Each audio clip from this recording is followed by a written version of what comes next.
violence, corruption, risk. That's the media's narrative. But south of the US border, something is shifting. Factories are humming, trucks are rolling, and companies are making moves. Freight Caviar's founder, Paul Yaroslavsky, didn't come to Mexico for just tacos and tequila, though he found plenty of both. He came to walk the yards, experience the buzz of freight floors, meet with drivers, and break bread with the people who are quietly shaping the future of Mexican-American freight.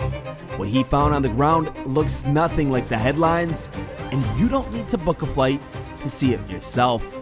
In this Freight Caviar exclusive, join Paul's journey into the heart of Mexico's freight scene so that you can better decide for yourself where the future of US logistics is really heading.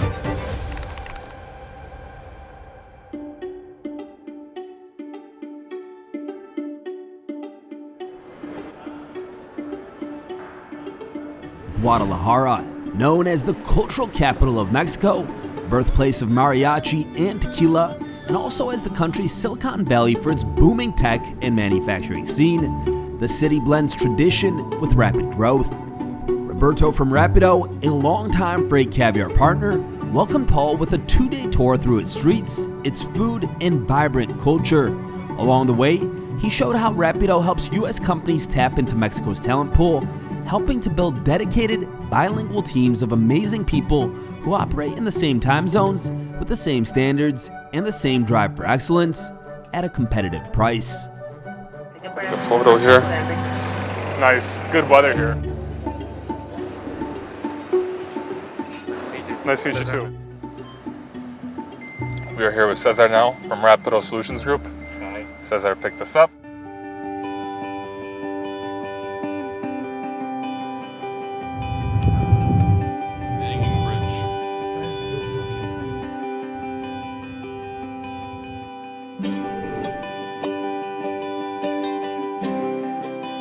So it's 7 p.m. Sunday. We are in our hotel in Guadalajara, and we're about to go meet Roberto for some tacos. What better way to start your trip in Mexico than eating tacos? I'm super excited for Guadalajara. I think this will be your best stop yet of all your jet setting. I think so too. I know it's only 2 days, but we're gonna make the most of it. The original plan was to be here for a year, and you just stayed. And here I am, and this is home for me, man. I love it here. And have you noticed like a lot of like manufacturing like being opened up since like the pandemic? Has that changed at all? Yeah, it's growing like crazy. Honestly, I was talking to someone, a friend of mine that's like in the investment arm of like foreign direct investment. I think he had told me last year over 70 companies from the US opened in Jalisco, like the state of Jalisco, last year alone. So it's growing a lot. Where are we headed to right now? We're gonna go to Los Tacos Luis, which are some famous tacos. Is it open? They're just open. Right here? Yeah. On the left? Yeah. Oh, I love it. I love it. All right, let me see. Famous ones here are these lengua tacos. You gotta try these. Okay, that's the famous one. Yeah. Parada, eh? Chile? Sure. Wow. Beef cheek and beef tongue. Yeah. Wow. That was amazing. And then the beef cheek was Cachete. Cachete. That was amazing too. Those are really cool. Yeah. It's 9 p.m. Time to get some sleep and be well prepared for tomorrow. Tomorrow's gonna be a very, very busy day. So, good night.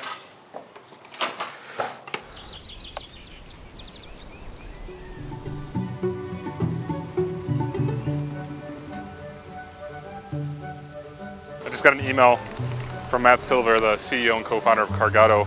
They just raised $12 million for Series A. They're a load board for cross-border shipments, mainly between Mexico and the US. Cross-border freight is big. Matt Silver's been in the freight game for a minute. He helped build Forager, a cross-border brokerage that ended up getting acquired by Arrive Logistics. He also ran Mexico Ops at Coyote before that.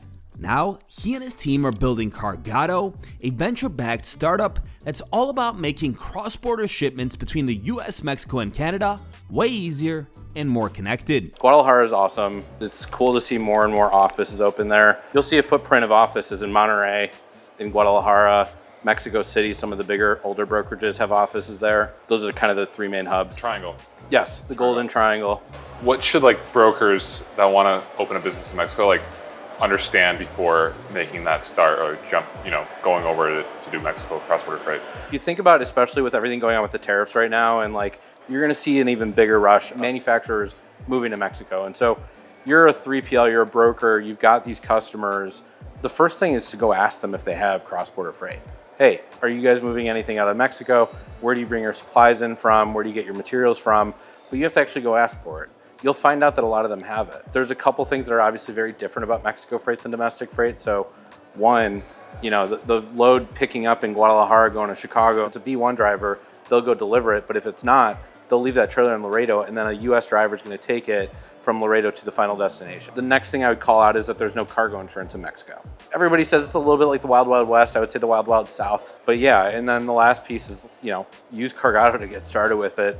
Selfish plug there, but before somebody goes out and tries to hire a Mexico operations leader that is going to be one, expensive, and two, really hard to find, you're going to want to invest in actually finding the freight, quoting it, moving it. Once it starts to grow and it becomes 5, 10, 25 loads a day, you go hire an operations leader that can actually, as I like to call it, unfuck all the problems at the border, and for the time being, you work with your carriers on solving those problems until then.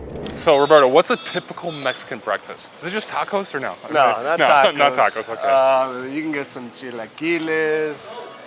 Which It's a lot of like eggs, beans, Okay. tortillas, rice. Okay. A little. Love it.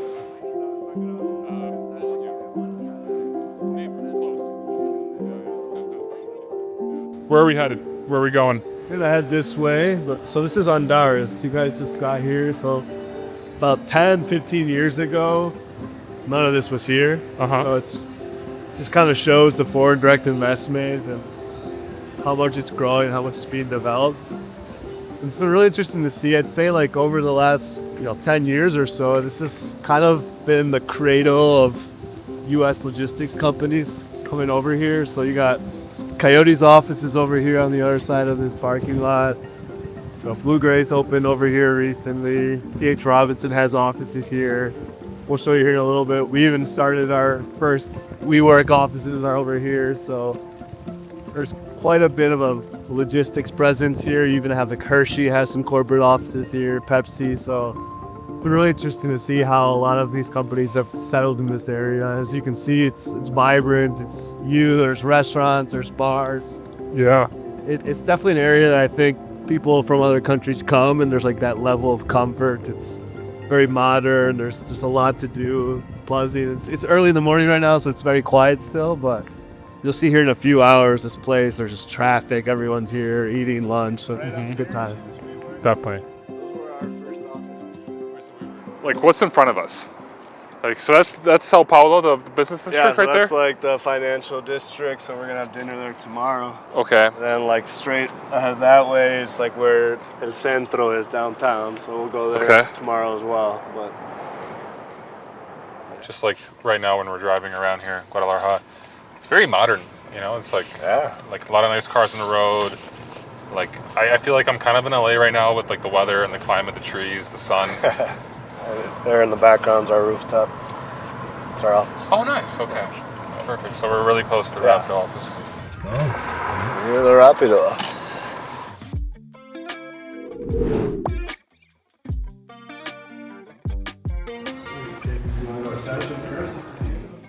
So I'm glad you guys are finally here. You can see the offices. You can see several different people working on some different accounts. And over here is like the more common area. That's cool. And then people having lunch and hanging out. And here we kind of have more like different pods set up for different size teams. For all the great things and amazing qualities this country offers, there's also some complexities. There's some security challenges. There can be political instability, corruption, like different regulations and labor laws. But if you know how to navigate and overcome those hurdles, it's really amazing what Mexico can offer your country. And if you understand, especially like, what do the people want here? Like, what's important for people here? What's important for people in Mexico? It's family, it's their relationships, it's religion, it's staying true to their values. So if you can understand that and understand how to handle some of the more business, bureaucratic things, the impact it can have on your company can permeate throughout your organization, your culture. It's just such an energetic culture. It's a brilliant workforce. They are loyal. If they're treated right, they're so loyal, hardworking, where I really do think the impact that it can have on your company is going to be shown in much more than just like a balance sheet or a P&L. So again, I think it's a really unique time for both Mexico and companies in the US that want to take advantage of it. It's really important to have trusted partners. And for Mexico, I mean, now or never, like you really got to take advantage and capitalize on this opportunity because the window's not always going to be open. And what we learned early on, Paul, was that intra-Mexico market is way different than the intra-US market. It's just not as standardized. It's not as efficient, I would say. This idea of being a shipper of choice, like accessorials, 2-hour unloading times, like that just wasn't very common here. Like, unfortunately, sometimes Mexican shippers can burn through different carrier relationships. They don't treat carriers probably the way they should at many times. So for us early on, we were just, as like, we're pushing because that was the strategy. That's what we wanted to do. And we were burning through money. We're burning and churning through customers, carriers. We're burning through our employees. I mean, Paul, even one time I was asked, like, what's the line item for in the TMS where I can put bribing to get offloaded? And I was just like, why did you just ask me that question? We're not going to bribe someone to get a trailer offloaded. But I think it was just that, like that early lesson that this is different, and we kept pushing and I think we realized over time, like as we took a step back, we realized like the most profitable, scalable, lower cost to serve business was the cross-border freight, especially the stuff that was coming from our US sales funnel. So I think for us, we made that quick strategy change to like, we're no longer doing intra-Mexico, and we're going to focus on cross-border freight from the US shippers and the Mexico shippers. You got to take best practices from what works well in the US, but you also have to adopt them to the local culture and understand there's certain ways that things are done here. But at the same time, it's really common for the local teams to say like, well, that's just how it's done here. And you got to challenge that status quo as well and challenge that norm. So it's a really interesting balance that you have to strike. And make sure that you're delivering those high results, but you are understanding like what are those intrinsic motivating factors for people here. And I think that's just really important. Hello. So we got, teams here all working, a little common area in the middle, so you can do a little bit. Yeah. It operates similar to other Mexican entities. I think we've had to actually adjust so that it's more similar to Mexican entities, but there's still differences, I would say, to logistic companies within Mexico. Logistics means that everything that we move is going to go somewhere. And it's going to have a certain impact because people need that in their lives. Actually, it's a really big impact knowing that our operation or day-to-day operation has this kind of magnitude into the daily lives of US people. Guadalajara is a great mix of talent because of the overall conditions that we have here, which is basically we have one of the main ports of entry like 2 hours away from here. So a lot of people decide to study international business and then they realize the market that is out there is not the best. So we are really good at getting that talent. The training room happens. Look, we got a good training class. ¿Cómo están? ¿Todo bien? Wow, that's an amazing rooftop. Did you have a conference room in here too? Yeah, so there's conference room up here. And Wow, then, it's beautiful. All the size difference must be. Ahorita estoy grabando.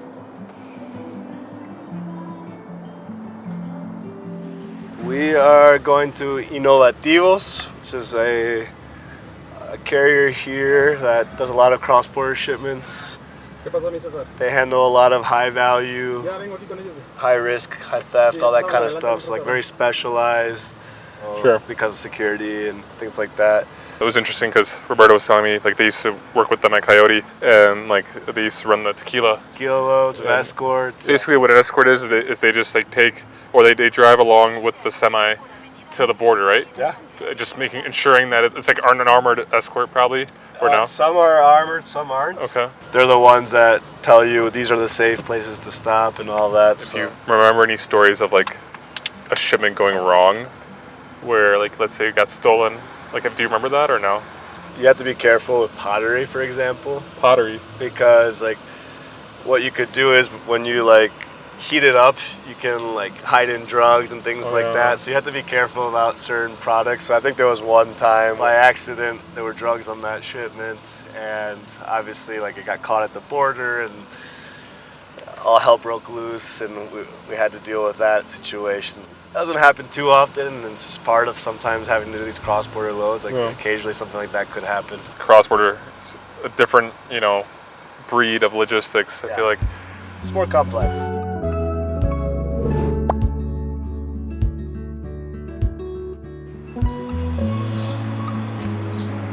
Nuestra ruta principal es Guadalajara, Nuevo Laredo, Nuevo Laredo, Guadalajara.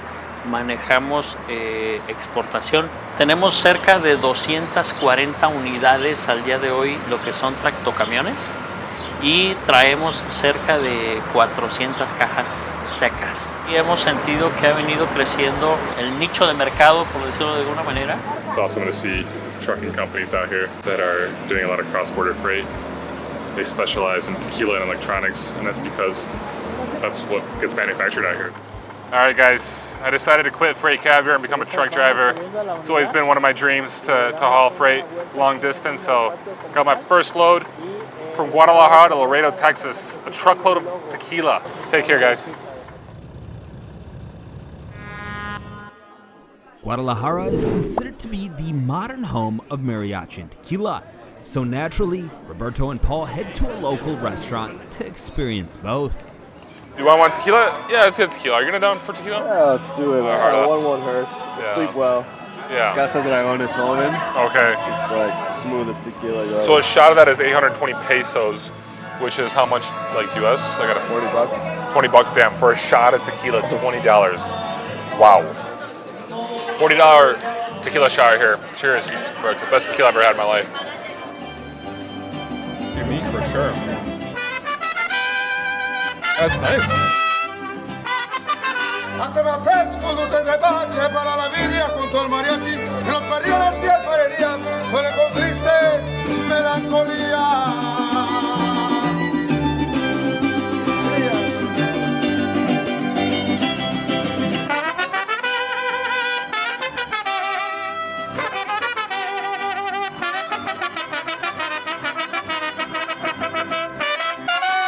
And it's amazing because mariachi originates from Guadalajara, so it's just a special treat here. It's the birthplace. Birthplace, that's right.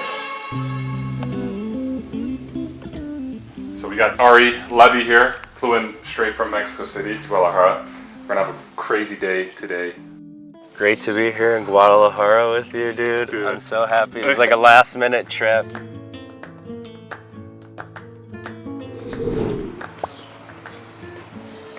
So we're gonna go get breakfast right now. This is beef. I don't know what I'm doing here, I'm just gonna take a water.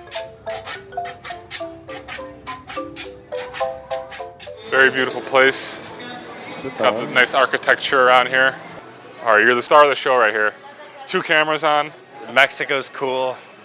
Don't believe everything you hear on the news. We're walking around. Everyone's smiling. It's great. You feel like you're in danger? No, I feel like a No. lot safer here than in most places. If you haven't visited Mexico, you should definitely come. Tlaquepaque. So this is our little town square. Look at this. Let's take a selfie right here. Yes, sir.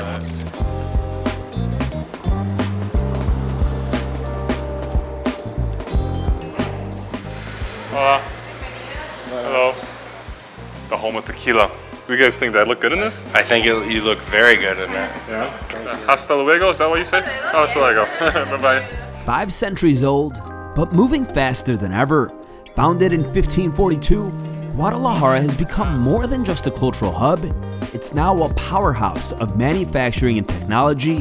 In this city, tradition meets industry.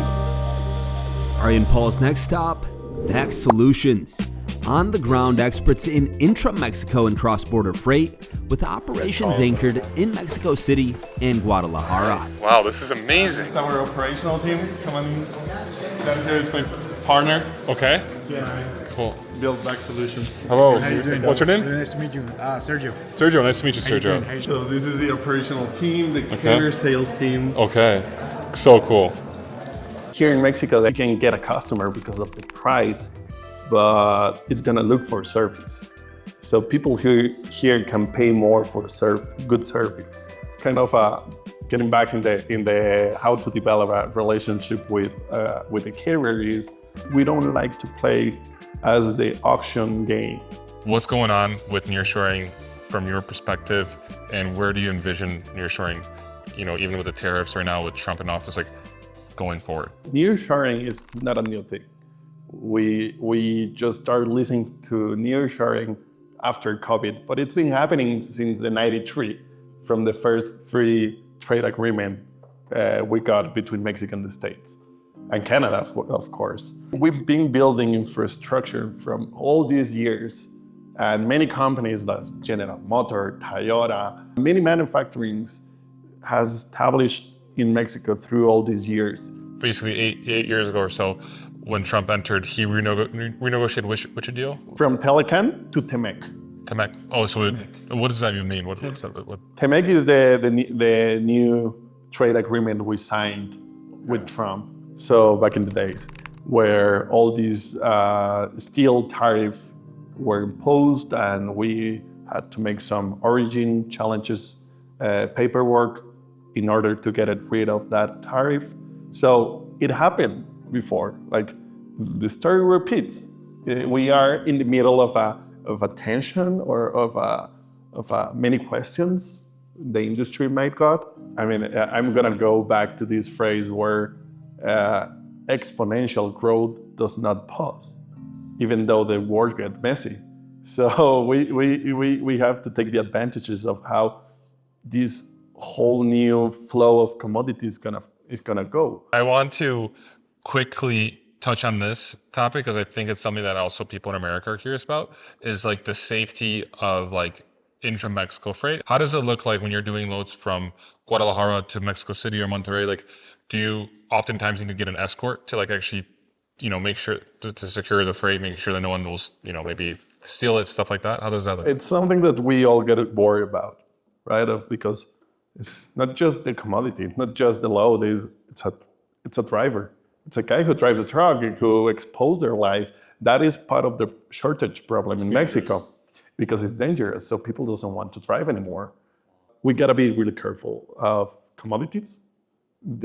You got commodities more exposed than others. Usually the groceries commodities are the ones who are more exposed, more easy to move for the thief to take from one place to another market and sell it, the whole truck. So we gotta be really careful with the dispatch hours. We gotta be really careful of what the commodity is and get the proper guarding. I mean, in Back Solution, we can get the Mexican army to escort a load. Really? Yeah. You get the Mexican, and is that unique? Like, how do you have to have like a special connection to get that, or? No, you hire them as a service. You hire the Mexican army, so you could hire the Mexican army to escort freight inside of Mexico. There are some commodities that if they don't get the escort, we don't move the load. We're not gonna get exposed to the driver. We're not so that they pay for it. It doesn't come out of your margin or whatever. Like, we can provide that service. We can provide also insurance liability per load. In Mexico, that is really important. So carriers doesn't have liability as in the States. The commodity owners gotta hire their own insurance to move the freight. And as a carrier, we're not responsible of the commodity during the transit. just finished at Vac Solutions. Wow, Ari, dude, thanks for hooking that up. That was incredible. Not a problem. What a great guy, great group of companies, and like what they're doing here is unbelievable. So right now we're actually on our way to go visit the largest Landstar agency in Mexico. Visit Don, who was kind enough to welcome us into his office. Next stop, Lil Jon Services, a major force under the Landstar umbrella. Landstar is one of the largest cross-border carriers in the United States. Thousands of trucks, a vast network of owner-operators, and Lil Jon, they're the muscle in Mexico, moving freight, building trust, and keeping the border busy.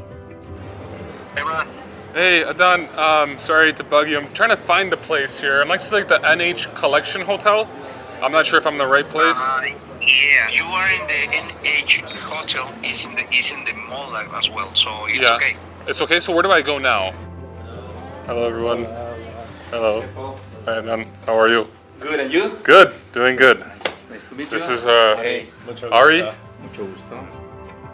We sales our customers in Mexico, door-to-door services. Actually, Guadalajara represents one of the most challenging markets in Mexico. Here in Guadalajara, we have a lot of outbound loads, and we don't have any inbound. So that is why it's an imbalance of the market.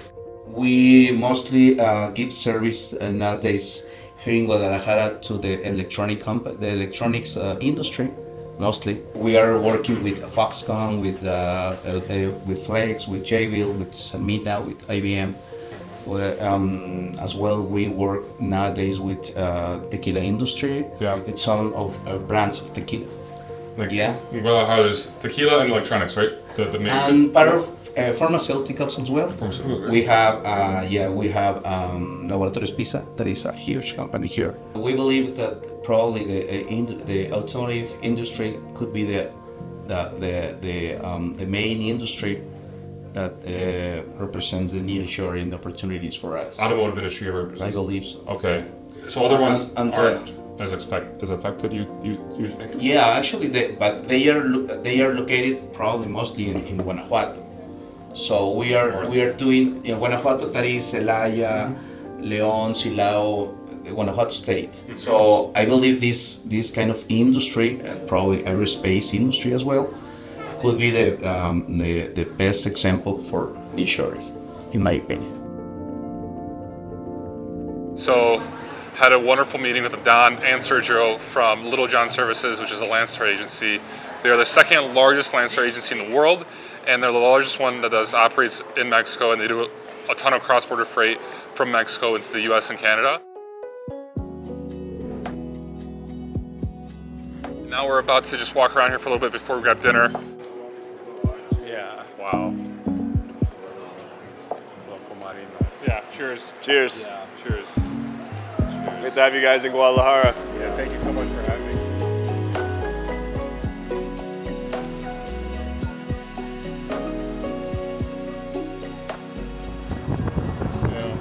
We just had an amazing dinner, and now we're on our way to Lucha Libre. We're leaving at 3 a.m. to the airport, so I'll probably see you at the airport. Maybe. Hopefully you're still wearing the hat. I'll be wearing the hat for sure.